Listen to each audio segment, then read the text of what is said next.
Hello, all my dear viewers. Very warm welcome in my YouTube channel English Junction by JJ. Today I am going to explain you class 7th 5th chapter The Open Window.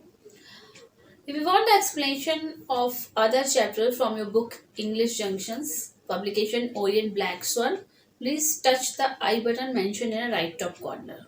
If you understand the explanation of my video, please like, share and subscribe. And in this chapter, you're gonna to read about a character, Mr. Frampton Nuttall, a girl who's 15-year-old girl whose name is Vera, and a lady, Mrs. Sapelton. The story revolves around these three characters only. Class 7th, Chapter 5, The Open Window. So the first line of this chapter is, this is a story. In this chapter, you're going to read about a very humorous story of Mr. Nuttall. Actually, the full name of Mr. Nuttall is Frampton Nuttall. So, the first line is, my aunt will be here soon. Mr. Nuttall said, a very confident young lady of 15. In the meantime, you must try and put up with me. So, here actually the meaning is, जब mister Nuttall जो थे Mrs सैपेल्टन से मिलने के लिए उनके घर पहुंचते हैं तो मिस्टर नटल का जो है वो गेट जो ओपन होता है, डोर जो ओपन करती है वो एक 15 year young lady door open करती है एंड वो बताती है कि जो उसकी आंटी हैं वो अभी है नहीं, इसलिए आपको थोड़ा वेट करना पड़ेगा यहाँ पे. तब क्या होता है, let's see in a second paragraph. Framton Nuttel try to say the correct something which should flatter the niece without disparaging the aunt who was yet to come. तो यहाँ पर मिस्टर नटल जो हैं वो कुछ कहना चाहते हैं. एक्चुअली वो ये फील कराना चाहते हैं कि ऐसा नहीं है कि वो मिसेस उसकी आंट से मिलने आए हैं, तो वही सबसे ज़्यादा उनके लिए इम्पॉर्टेंट है. जो किसी की मतलब कि किसी को बुरा ना लगे, किसी को डिसरिस्पेक्टफुल ऐसा ना लगे उस 15 ईयर यंग लेडी को, ये ऐसा फील कराना चाहते हैं कि वो उसको भी फुल रिस्पेक्ट देना चाहते हैं, मतलब कि उससे भी मिलकर उन्हें कुछ बुरा नहीं लग रहा है. Privately he doubted more than ever whether these visits of total strangers would do much to help the nerve cure which he was supposed to be undergoing. तो एक्चुअली में मिस्टर नटल जो रहते हैं वो एक नर्व्स की बीमारी से जूझते रहते हैं. नर्व्स से रिलेटेड उन्हें कुछ प्रॉब्लम रहता है, कुछ बीमारी रहती है. उसी सिलसिले में मिलने वो आते हैं ये उनकी एक औरत से जिसका नाम रहता है मिसेस सैपेल्टन. तो उसका ही घर वो पहुंचते हैं, वहीं जो है ये 15 ईयर यंग लेडी ही से मिलते हैं और वहाँ पर वो अपने नर्व क्योर के लिए पहुंचते हैं. सो एक्चुअली अब यहाँ पे बैक का बताया गया है कि क्यों पहुंचते हैं, कैसे उनको उस लेडी का पता मिला. I know how it will be, his sisters had said when he was preparing to move this little village. Actually में इस लेडी से मिलने का सजेशन एडवाइस मिस्टर नटल जो है उनकी सिस्टर ने उन्हें दिया और उन्होंने एक लेटर दिया. उस लेटर में बस मिसेस सैपेल्टन का नाम और एड्रेस लिखा हुआ था, जो कि उनकी सिस्टर ने बताया कि अगर आप इनसे जाके मिलते तो आपके जो नर्व्स क्योर जो प्रॉब्लम से आप नर्व्स में कुछ प्रॉब्लम रहती है उससे आप जूझ रहे हो, उससे आपको थोड़ा आराम मिलेगा. तो let's see further what happen. You will be worry yourself down there, not speak to living souls, and your nerves will be worse than ever from a moping. जब वो वहाँ जाने के लिए निकलते हैं, उनकी सिस्टर जो कि उन्हें बताती हैं कि तुम जैसे कि तुम नर्व क्योर के डिजीज़ से सफ़र कर रहे हो. नर्व क्योर्स मतलब एक ऐसा प्रोसेस जहाँ पे इंसान काफ़ी डरा हुआ हो, एनेक्सियस हो, उसे हमेशा ऐसा लगता हो कुछ नेगेटिव होगा, यानी वो एक मेंटल एक ऐसे स्टेट पे हो जो always that person should being unhappy, वो एक अनहैप्पी से स्टेट में हो and always acting in a way that is not positive. So इस तरह की इसे ही नर्व क्योर प्रॉब्लम से मिस्टर नटल जूझ रहे थे. तो उनकी सिस्टर ने बताती हैं तुम वहाँ जाओगे, वहाँ पे ज़्यादा बातचीत तो नहीं हुई है किसी से, लेकिन मे बी तुम्हारे जो नर्व्स क्योर जो तुम्हारा प्रॉब्लम है, जैसे कि तुम्हें हमेशा एक अनहैप्पी स्टेट में तुम रहते हो, इससे काफ़ी तुम्हें रिलीफ मिलेगा। I shall give you a letter of introductions to all the peoples I know there. तो वो बताती कि मैं तुम्हें एक लेटर दे दूँगी, उस लेटर में सिर्फ वहाँ का एड्रेस और जिससे मिलना उसका एड्रेस लिखा रहता है, उसका नाम लिखा रहता है। तो जब मैं जहाँ वहाँ पे जिन जिन लोगों से जानती हूँ वहाँ पे उनके बारे में तुम्हें बता दूँगी। Of some of them as far as I can remembers were quite nice. और जहाँ तक मेरा मानना है कि वहाँ पे तो कुछ लोग ऐसे हैं जैसा कि मुझे याद है वो लोग काफ़ी अच्छे हैं, मतलब बाय नेचर वहाँ पे कुछ लोग ऐसे भी हैं जो काफ़ी अच्छे हैं। तो मिस्टर फ्रैम्पटन जो हैं, Framton wonders whether Mrs Sappleton's the lady for whom he was waiting. Mrs Sappleton वही लेडी हैं जिनका वेट फ्रैम्पटन जो हैं वो कर रहे हैं with one of the letter of introduction. और उनके पास क्या था, सिर्फ वही छोटा सा लेटर था जिसमें कि मिसेस सेपल्टन का नाम और उनका एड्रेस लिखा हुआ था। Came in to the nice divisions. तो वो जब वहाँ पहुँचते हैं, afterward what happened, do you know many of the peoples around here asked are nice, is hardly a soul, said Frampton. My sisters stay here at the rectory. Rectory means होता है एक ऐसी जगह जहाँ पर पहले प्रिस्ट लोग रहते हों। तो उनकी सिस्टर जो थी वो वहाँ पर जहाँ पे मिसेस सेपल्टन रहती हैं वहीं पर उस एरिया में 4 साल पहले रह चुकी हैं, इसलिए वो वहाँ के लोगों को जानती थी और इसीलिए उन्होंने वो लेटर मिस्टर नटल या फिर हम कह सकते हैं फ्रैम्पटन नटल को दिया था कि उनसे जाकर मिसेस सेपल्टन से जाकर मिलने के लिए। तो यहाँ पे क्या बोल रही, you know many of peoples around here asked the niece. तो ये नाइस जो है वो बोलती हैं कि यहाँ पे लोग मतलब यही सब कुछ जानने की कोशिश करते हैं क्या है क्या नहीं है, लेकिन बहुत कुछ ही लोग हैं। Hardly a soul said Framton, बहुत कुछ ही लोग हैं जो कि उनकी सिस्टर क्या, माई सिस्टर स्टेड हियर, जो कि जानते हैं कि मेरी सिस्टर यहाँ रहती थी 4 साल पहले उस हाउस में जहाँ पे पहले प्रिस्ट लोग रहते थे। प्रिस्ट लोग वी कैन से प्रिस्ट जो फादर लोग होते हैं क्रिश्चियंस में, फादर प्रिस्ट ऐसी इस तरह के उनके घर में पहले मेरी सिस्टर रहती थी, लेकिन 4 साल पहले। तो कुछ लोग ही हैं जो उन्हें जानते हैं। She give me letter of introduction for to some of the people here. वो उन्होंने मुझे बस ये छोटा सा लेटर दिया है इंट्रोडक्शन का जिसमें नाम और एड्रेस ही लिखा था। He made the last statement in a tone of a distinct regret. A tone of a distinct regrets means एक ऐसी, you have to show that he felt he had made a mistake and was sad about it means जब आप काफ़ी दुखी हों और आप बोलने की कोशिश कर रहे हो तो जो एक वो टोन निकलता है, वॉइस निकलती है, वो एक मतलब कि काफ़ी दुखद आवाज़ जैसे निकलती है, जैसे कि हमने कुछ गलती कर दिया हो, कुछ मिस्टेक कर दिया हो, इस तरह की आवाज़ निकलती है। तो मिस्टर फ्रैम्पटन एक ऐसे ही आवाज़ में बोलते हैं। Then you know practically nothing about my aunt, ask the young lady. तो जो यंग लेडी है उसका नाम आगे डिस्क्लोज होगा, 15 ईयर ओल्ड जिसने डोर ओपन किया था। तो वो बोलती हैं कि तब यानी कि आपको मेरे आंट के बारे में कुछ भी नहीं पता है। Only her name and address, सिर्फ उसका name and address mister Frampton कहते हैं। Only her name and address said Frampton. Frampton कहते हैं हाँ मुझे कुछ नहीं पता, सिर्फ उनका नाम और एड्रेस ही मुझे पता है। He was wondering whether Mrs Sappleton was married और widow, something about the room seems to suggest that a man usually occupied it. वो बताते हैं कि मुझे तो यहाँ तक नहीं पता है कि मिसेस सेपल्टन जो हैं वो मैरिड हैं या विडो हैं। ये उसी तरह हो गया जैसे something about the room seems to suggest that a man usually occupied it. ये उसी तरह हो गया जैसे कि एक कमरे के बारे में कुछ ऐसा प्रतीत होता है कि आमतौर पर वहाँ किसी व्यक्ति ने कब्जा कर लिया हो, मतलब कि एक ऐसा कमरा जिसके बारे में ऑलरेडी वहाँ कोई पहले से रह रहा हो तो उस कमरे के बारे में ज़्यादा जानने की कोशिश नहीं करेंगे। तो ये उसी तरह हो गया कि हम जानते हैं वहाँ एक कमरा लेकिन हमें नहीं पता कि वहाँ कौन रह रहा है क्या रह रहा है। उसी तरह मुझे बस इनका इंट्रोडक्शन लेटर मेरी सिस्टर ने दिया था, मैं नहीं जानता कि इवन वो ये भी कि वो मैरिड हैं कि नहीं मैरिड हैं। Afterward what happen, her great tragedy happen just 3 years ago said the child. तो जो 15 ईयर गर्ल रहती है उसका नाम आगे डिस्क्लोज होगा, हर नेम वॉज वेरा। तो वेरा बोलती है कि 3 साल पहले कुछ ट्रेजेडी हो गया था यहाँ पर। तो एज अ ह्यूमन नेचर अगर हमें कुछ पता चलता है कुछ हो गया था तो डेफिनेटली वी आस्क ना क्या हुआ था, कैसे हुआ। तो मिस्टर जो नटल हैं वो भी इसी क्यूरियोसिटी के चलते पूछ लेते हैं कि हर ट्रेजिडी आस्क्ड फ्रैम्पटन, तो फ्रैम्पटन पूछते हैं क्या क्या ट्रेजिडी हो गया था। Somehow in this restful country spot tragedy seems out of place.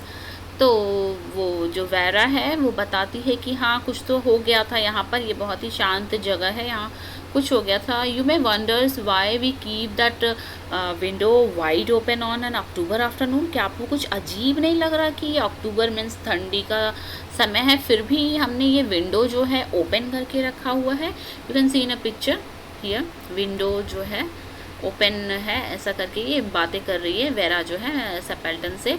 तो थोड़े चौंकते हैं वो। फिर वही जो है आपको पूछती है आपको कुछ अजीब नहीं लग रहा अक्टूबर मंथ में जो है विंडो इतना ज़्यादा खुला हुआ है। Set the nice pointing at a large French window that open on to a lawn. तो वो पॉइंटिंग की ओर इशारा करते हुए कहती है कि उस विंडो की ओर इशारा करती है जो कि फ्रेंच जो गार्डन उसके आगे जो है वो विंडो कहाँ एक लॉन में ओपन हो रहा था, उस विंडो की ओर इशारा करते हुए फ्रेंड्स के साइड में जो विंडो रहती है उसकी ओर इशारा करते हुए कहती है कि आपको कुछ और नहीं लग रहा कि अभी अक्टूबर का मंथ था और अभी इतना विंडो ओपन करके, मतलब अक्टूबर काफ़ी ठंड होती है तो आपको कुछ और नहीं लग रहा। It is quite warm for the time of the years set Frampton. कहते हैं लेकिन ठीक है, What has the windows got anything to do with the tragedy? लेकिन ठीक है खुला है कोई बात नहीं, खुला है तो खुला है कोई बात नहीं, लेकिन अब इससे ट्रेजिडी से क्या मतलब है, विंडो है कोई बात नहीं। तब क्या what happened next? See, outthrough that window 3 years ago on a very day, her husband, her 2 young brothers went off for their day shooting. They were never come back. While crossing the mirror more to their favorite spine shooting ground, they were all three drowned in a treacherous piece of a bog. Their bodies were never found. तो यहाँ पे vera क्या disclose करती है कि actually 3 साल पहले इसी तरह आफ्टरनून था और इसी विंडो से मिसेस सेपेल्टन के जो हस्बैंड थे, हर हस्बैंड, हर 2 यंग ब्रदर्स, उनके 2 जवान भाई जो थे, यंग ब्रदर्स, उनके छोटे भाई जो थे वो जो थे शूटिंग के लिए, उनके साथ हमेशा एक पेट डॉग भी रहता था। वो यहाँ से हमेशा शूटिंग के लिए जाते थे क्यों, और उस दिन जब वो गए तो फिर वो वहाँ से कभी वापस ही नहीं आए। तो यहाँ पे वापस ही नहीं आए से मतलब है कि वेरा ये बताना चाह रही है कि they all were dead. So further what is explaining, vera क्या बताती है, तो यहाँ पर वेरा बताती है कि उस दिन जब वो लोग आफ्टरनून में गए और वो मूर मीन्स होता है एक एरिया, एक ओपन एरिया जो कि ग्रास से, हरे हरे घासों से कवर हो। मोस्टली इस तरह की एरियाज़ जो होती हैं ब्रिटेन के जो गार्डन्स हैं, मीड्यूज़ है, वहाँ पे देखने को मिलते हैं। तो उस दिन बता रही है, वेरा ने बताया कि एक ओपन एरिया था जो कि हिल्स से कवर्ड था और वहाँ पे बहुत ग्रास से वहाँ पे वो लोग गए। And a favourite spine shooting a ground, spine एक बर्ड होती है जिसका जो बीक होता है ना, चोंच होता है, वो काफ़ी स्ट्रेट और लंबा होता है और मोस्टली रिवर्स के किनारे दिखती है। तो वो लोग उस बर्ड को शूट करने के लिए गए थे, स्पाइन shooting ground, and they all three वो कहाँ चले गए, drowned in a treacherous piece of a bog. Here treacherous means होता है कि एक बहुत ही खतरनाक जगह, और उस दिन काफ़ी बुरा, बहुत ख़राब वेदर था और वहाँ बॉग मीन्स होता है दलदल के जैसा ज़मीन जो काफ़ी सॉफ्ट और वेट ग्राउंड हो, उस तरह वो लोग जो थे उसी में वो फंस गए। वहाँ पे जो शूटिंग के लिए वो गए थे, बर्ड के शूटिंग के लिए गए थे, अब वहाँ फंस गए और उसके बाद उनकी बॉडी तक नहीं मिली। That was the dreadful part of it. ये जो कि बहुत ही जो है बहुत ही ड्रेडफुल पार्ट है, मतलब डरा देने वाला और एक दुख भरा अंत जैसे कह सकते हैं है। तो हर here the child was started a shaking. यहाँ पे जो वेरा है उसकी आवाज़ जो है थोड़ी लड़खड़ाने लगी, मतलब कि एक दुख, एक नॉस्टैल्जिक टच दिया गया है यहाँ पे स्टोरी में, एक नॉस्टैल्जिक टच है। हालांकि ये स्टोरी इज़ ह्यूमरस, बट यहाँ पे नॉस्टैल्जिक टच दिया गया है। एक दुखद बात जैसे हो गई है कि वो गए एंड उसके याद में जो है उनकी वाइफ ये विंडो ओपन करती है। Further she discloses the things. तो यहाँ पे ये स्टोरी वेरा बताती है कि ऐसा हो गया, ये विंडो ओपन है, या इसी विंडो से वो गए थे, उनके हस्बैंड, 2 भाई गए थे और वो लोग फिर कभी वापस लौट के नहीं, उनकी बॉडी भी नहीं मिली। One aunt always thinks that they will come back someday. और उसकी जो आंट है वो बेचारी अभी तक यही सोचती है कि कभी ना कभी तो वो वापस आएंगे। Means she is not accepting the truth that the husband and young brothers were not know more now. तो यहाँ पे ये चीज़ को बताया गया है, वेरा बताती है। They and little brown spaniels that was lost with them and walked in through that a window just as they use to. तो यहाँ पर वो बताती हैं they and the little brown spaniel. Spaniel उनके साथ एक उनका पेट डॉग भी रहता है, वो भी उनके साथ खो जाता है क्योंकि वो भी शायद उसी एरिया में जाता है, उसी एरिया में चला जाता है जो मडी एरिया था, ऐसा जैसा कि उसने वेरा ने स्टोरी बताया। तो वो भी लॉस्ट हो जाता है, खो जाता है। And walked in through that window just as they use to do. That is why the window is kept open every evening till it is a quite dark। यही कारण है कि जो उसकी मेरी आंटी है वो विंडो पूरे डे टाइम में खोली रहती है जब तक कि अंधेरा ना हो जाए। वो डियर आंट, वो दुख दिखाती है कि उसकी बेचारी उसकी aunt, she has often told me how they went out. वो मुझे हमेशा बताती रहती हैं कि her husband with his white waterproof coat over his shoulder and Ronnie, her youngest brother, singing a Barty, why do you bound? Actually Barty is a song, you can say is a song from around 1909, 1909. In that time people are using they are mostly singing a song that called Balti, the bounder. And bounder is an old fashioned word that we are mostly using for dishonorable man. That here that this line, that italic written line is given here ना, Bertie why you bound, it's a song that her ये song जो था उसका भाई जो था, youngest brother जो था, हमेशा गाता रहता था मिसेस सैपेल्टन को टीज करने के लिए। He always did to tease her because she said it is annoyed her. क्योंकि मिसेस सैपेल्टन जो थी वो बोलती थी कि ये जो तुम वर्डिंग्स यूज़ करते हो वो मुझे बहुत एनॉयड, मतलब मुझे बहुत इरिटेट करता, मुझे अच्छा नहीं लगता। मोस्टली ऐसा देखने को मिलता है ना भाई और बहनों में, ब्रदर एंड सिस्टर में रिलेशंस की always brother started टीजिंग her sister. तो इसी तरह यही रिलेशन है, मतलब यहाँ पे एक लव दिखाया गया है ब्रदर और सिस्टर्स का कि वो ये सॉन्ग गाते रहते थे हमेशा, उनके जो भाई थे और ये जो थे मिसेस एपल्टन को अच्छा नहीं लगता था। Do you know, sometimes on a still quiet evening like this, I almost get a creepy feeling that they will all walk in through that window। तो बताती है तुमको, आपको पता है कि मुझे कभी कभी जब बिल्कुल किसी शाम, बिल्कुल कोई शाम होती है बिल्कुल शांत रहती है, तो मुझे कभी कभी लगता है कि ऐसी फीलिंग्स आती है कि शायद कोई आ रहा है विंडो से, कोई आ जाएगा, इस तरह की फीलिंग्स आती है कि वो लोग आ जाएंगे। She stopped talking with a little shiver. तभी कुछ आवाज़ आती है, इन लोग की बातचीत उस आवाज़ से टूटती है। It was relief to Framton when the aunt came into the room and applied for the late. तो ये आवाज़ रहती है मिसेस जो आंट है उनकी, वो जो है ऊपर से उनका वेट करते रहते हैं ना फ्रैम्पटन। इसी दौरान तो ये 15 ईयर ओल्ड गर्ल से बात करते हैं, तो तब तक वो आंट नीचे आ जाती हैं और एपोलोजाइज मीन्स की माफ़ी मांगती हैं क्योंकि लेट आने के लिए मिस्टर फ्रैम्पटन से वो माफ़ी मांगती है। आई होप, एंड उसके बाद वो कहती है I hope vera has been amusing you. Amusing means आपको बोर नहीं होने दिया होगा, आपको मन बहला के रखी होगी ऐसा करके। सी सेड मतलब आपको बोर नहीं की होगी वगैरह। She has been very interesting said Framton. Framton बताते हैं नहीं नहीं ये तो बहुत इंटरेस्टिंग है, मतलब ये बहुत अच्छी है, अच्छी बच्ची है, ऐसा करके वो बोलते हैं।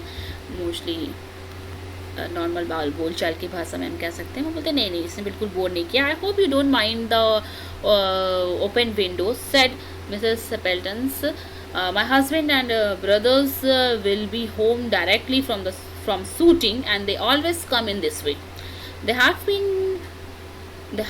been out for a sneak in the marshes today, so they will make a fine mess over my poor carpets. तो यहाँ पर जो मिसेस सेपल्टन आते ही उस विंडो की ओर इशारा करते हुए कहती हैं कि शायद आपको मतलब बुरा तो नहीं हुआ लगा होगा, विंडो ओपन है क्योंकि वो ठंड का सीज़न चल रहा है इसलिए वो बोलती हैं। और आगे बताती हैं कि एक्चुअली मेरे हस्बैंड जो हैं और ब्रदर्स जो हैं शूटिंग के लिए गए हैं और वो जो है इसी विंडो से आएंगे। और एक्चुअली ये विंडो जहाँ ओपन होती है उसके आगे का जो गार्डन है वो मडी गार्डन है, और अगर वो उस गार्डन से अपने शूज़ सब कुछ बिल्कुल जो गंदा करके आएंगे और मेरे कारपेट्स जो इतने कॉस्टली मेरे कारपेट्स हैं, यहाँ पे वर्ड यूज़ किया गया है poor carpet. Poor carpet means वो कारपेट गंदे हो जाएंगे बेचारे, इसलिए वो विंडो से आते हैं। मार्शल्स मीन्स होता है एक ऐसा एरिया जो कि पानी के किनारे हो या फिर रिवर या लेक के किनारे हो, और वो एरिया हमेशा गीला हो, वहाँ पे हमेशा जैसे बाढ़ का एरिया होता है ना उस तरह के एरिया हो। सो वो वहाँ से आएंगे उस मडी एरिया से, और अगर विंडो डोर से आएंगे तो मेरे कारपेट्स ख़राब हो जाएंगे, इसलिए वो मोस्टली विंडो से ही आते हैं। सी rattled on a cheerful about the shooting. How many ducks could you found in a winter? तो वो थोड़ा सा मतलब बताती हैं, वो बताती हैं कि एक्चुअली रैटल्स मीन्स होता है एक जैसे कि आपको किसी चीज़ से परेशानी हो तो वो अपनी परेशानी जताते हुए बताती हैं कि अभी विंटर का सीज़न है, कितने डक्स उनको दिख जाएंगे कि वो शूटिंग पे जा रहे हैं, मतलब उनको शूट करने के लिए जा रहे हैं। ये मतलब तो फ्रैम्पटन को बताती हैं, मिस्टर फ्रैम्पटन को बताती हैं, और वो कहती हैं ये पूरी तरह से मतलब एकदम बकवास काम है, ये लोग जा रहे हैं मीन्स ये प्योरली हॉरिबल्स, ऐसे बताती हैं। And he made a desperate but not very successful effort to turn the talks to a less miserable topic. यहाँ पे मिस्टर फ्रैम्पटन जो हैं वो उतने ज़्यादा इंटरेस्टेड तो नहीं नज़र आते हैं, बात को उतने उतने इंटरेस्ट के साथ नहीं सुनते हैं। But he saw that Mrs Sappleton जो हैं वो क्या देखते हैं, मिसेस सेपल्टन जो हैं was giving him only a part of her attention. Her eyes was constantly staying past him to the open window and the lawn beyond. वो क्या देखते हैं कि मिसेस सेपल्टन जो हैं खाली उनको अटेंशन दे रही हैं, लेकिन उनकी जो आंखें हैं वो लगातार कहाँ टिकी हुई हैं, वो हमेशा उस ओपन विंडो को ही देख रही हैं, और उस विंडो के बाहर जो लॉन खुलता है वहीं पे लगातार वो देख रही हैं। Doctors agreed in ordering me complete rest and absence of any excitement, and have recommended that I avoid any physical exercise, announced Frampton. On the matter of diet, they are not so much in agreement. तो यहाँ पर जो है So the doctor agreed in ordering me complete rest and absent of an excitement, and have recommended that I avoid any physical exercise, announced Frampton. तो Frampton आगे बताते हैं कि एक्चुअली डॉक्टर ने मुझे बताया है कि आपको कंप्लीट रेस्ट लेना है, क्योंकि वो अपनी नर्व के प्रॉब्लम की वजह से आए थे इनसे मिलने। तो बताते हैं कि an absence of any excitement have recommended that I avoid physical exercise, मुझे मना किया है क्योंकि फिजिकल एक्सरसाइज के लिए फ्रैम्पटन अपने बारे में जो तकलीफ रहती है वो बताना चालू कर देते हैं। On the matter of diet they are not so much in agreement, लेकिन खाने पीने के मामले में डाइट जो कि डॉक्टर ने रिकमेंड किया है उसमें वो थोड़ी ढिलाई बरत देते हैं, उतना ज़्यादा फॉलो नहीं करते हैं एग्रीमेंट में, जैसा कि डॉक्टर ने बोला था। No said Mrs. Seppelton in a voice which only repeated a yawn at the last moment. वो मिसेस सेपेल्टन अचानक से बोलती हैं नहीं। देन शी सडनली ब्राइटन, अचानक से उनकी आवाज़ जो है बदल जाती है। Here they are at last she cried, just in a time for a tea, and don't they look as if they were muddy up to the eyes.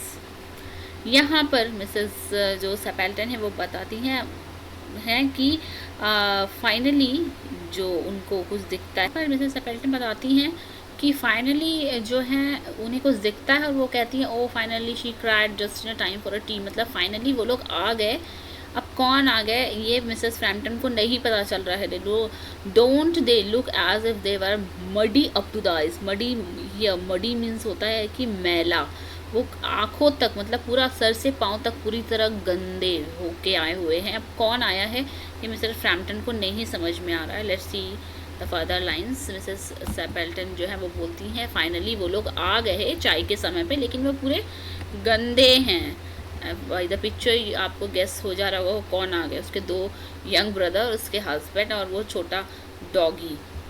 सो अभी यहाँ पे चैप्टर में डिस्क्लोज नहीं किया गया है। Frampton severely slightly and turn toward the nice, वो जो नाइस है जो लड़की है उसकी ओर घूमते हैं। But the child was steering out through the open Windows with horror in eyes, लेकिन वो जो बच्ची है वो वेरा जिसका नाम है, वो जो है वो मतलब आंखों में उसके खौफ है, डर है, कौन आ गया विंडो पे ऐसा करके, कौन आ रहा है। Feeling A shock of a nameless fear, एक ऐसे डर से उन्हें शॉक लगा हुआ है जैसे कि उनको नहीं पता ये क्या चीज़ का डर है, क्यों डर रहे हैं ये। Framton swung round in his seat, Framton जो है अपने सीट जो पे से हट के looked in to the same direction, उठ के आ जाते हैं। स्वांग मीन्स होता है आ जाना। वो around round in his seat, अपनी सीट की ओर से जहाँ बैठे रहते हैं उस चेयर से, वहाँ से उठकर आके देखते हैं, वो वहीं से देखते हैं जहाँ पे मिसेस सेपेल्टन झांकती होती हैं।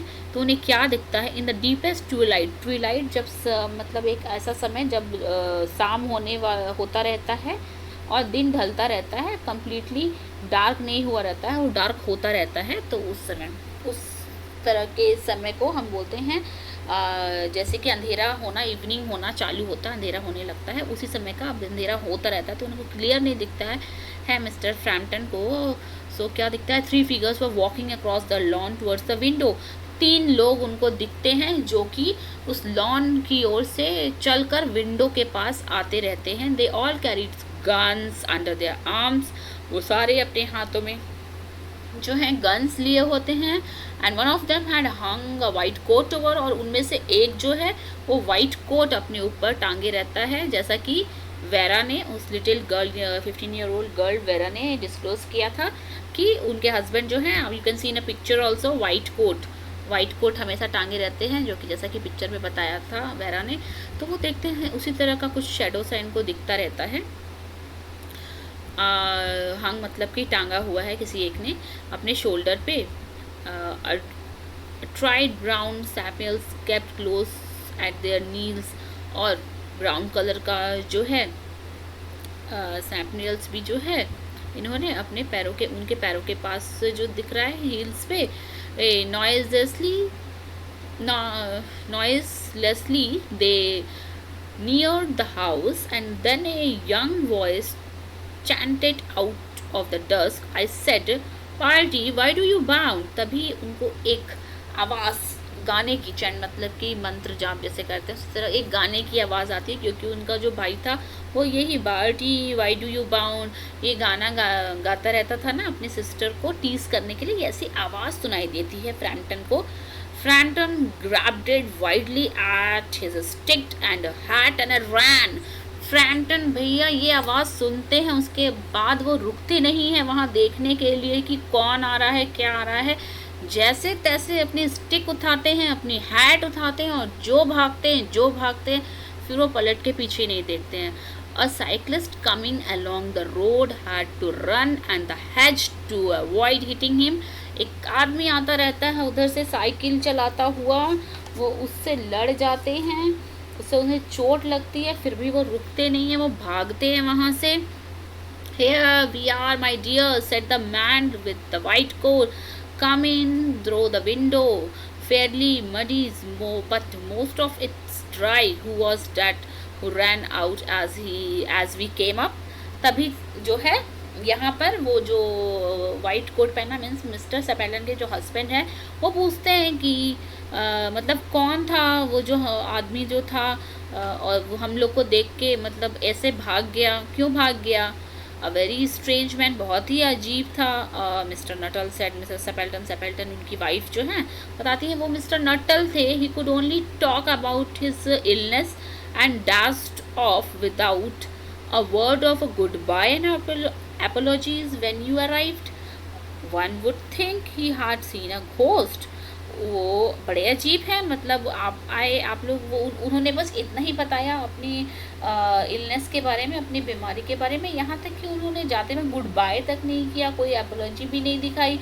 आप लोग आए और आप लोग को देखे बिना, मतलब देखते ऐसे वो भागे जैसे कि आप लोग घोस्ट हो, जैसे कि आप भूत हो। एक्चुअली यहाँ पे ये स्टोरी का यहीं पे ट्विस्टिंग पार्ट है कि यहाँ पे जो वेरा है, वेरा ने ये सारी स्टोरीज़ जो थी ये बनाई हुई थी, अपने मन से बनाई हुई थी। ऐसा कुछ भी नहीं था कि वो जैसा कि ट्रेजेडी बताया उसने कि वो लोग गए शूटिंग के लिए, फिर वो वहाँ उनकी बॉडी नहीं मिली, वो लोग खाई में गिर गए, ऐसा कुछ भी नहीं था। ये सब कुछ वेरा के द्वारा बनाया हुआ एक स्टोरी था, जैसे कि मस्ती करते हैं बच्चे उस तरह उसने एक मस्ती किया था। और लेकिन एक्चुअली मिस्टर नटल जो हैं उन्हें ये सब कुछ हकीकत इसलिए लगा क्योंकि जब मिसेस सैपेल्टन जो है ऊपर से आई तो उन्होंने वो विंडो की ओर ही देख रही थी और उन्होंने भी वही बात उठाई कि अभी तक ये लोग आए नहीं। तो मिस्टर नटल को पूरी तरह से यकीन हो गया कि जो वेरा ने उसे उन्हें स्टोरी बताई है वो सच है। लेकिन मिस्टर नटल को ये चीज़ तब विश्वास हो गई जब उन्होंने मिसेस सैपेल्टन को ऊपर से आते हुए देखा और वो सिर्फ विंडो के बारे में ही बात कर रही थी, विंडो को ही देख रही थी। और जब उनके जो हस्बैंड थे, ब्रदर थे, वो लोग सच में उनका ये डेली रूटीन था वहाँ जाना, शूटिंग करना और आना, तो वो नॉर्मली अपनी डे रूटीन ही फॉलो कर रहे थे। वो वहाँ से आए और मिस्टर नटल को लगा कि ये तो घोस्ट है, इसलिए वो जो भागे वहाँ से। एक्चुअली में वो घोस्ट नहीं थे। यहाँ पर वो लास्ट में बताती हैं कि एक्चुअली हो सकता है उन्हें डॉग से डर लगता होगा। और एक इंसिडेंट हो गया था एक्चुअली, एक बार कुछ डॉग्स के झुंड ने, गैंग्स ने उन्हें जो था नाइट के टाइम में काफ़ी डरा दिया था। एंड स्मगलिंग मीन्स होता है जब जो डॉग्स होते हैं ना वो काफ़ी अजीब सी आवाज़ निकालते हैं और अपने दांत को दिखाकर डराते हैं। इस तरह का कुछ इंसिडेंट हो गया होगा, इसलिए शायद वो डॉग से डरे हुए हैं। और ये जो फैंटास्टिक स्टोरीज़ है ये जो है अचानक से हो गया, उनको कुछ पता नहीं था ऐसा कुछ होगा, और अक्सर शायद इनके साथ ऐसा कुछ होता रहता होगा। So this is the story of your chapter the open window. It's very interesting story. और इसमें इस स्टोरी में नॉस्टैल्जिक टच भी है, थोड़ा ह्यूमरस भी है और फीलिंग्स है, काफ़ी कुछ है। तो if you understand the explanation of my video please like, subscribe and share, and thank you for watching my video.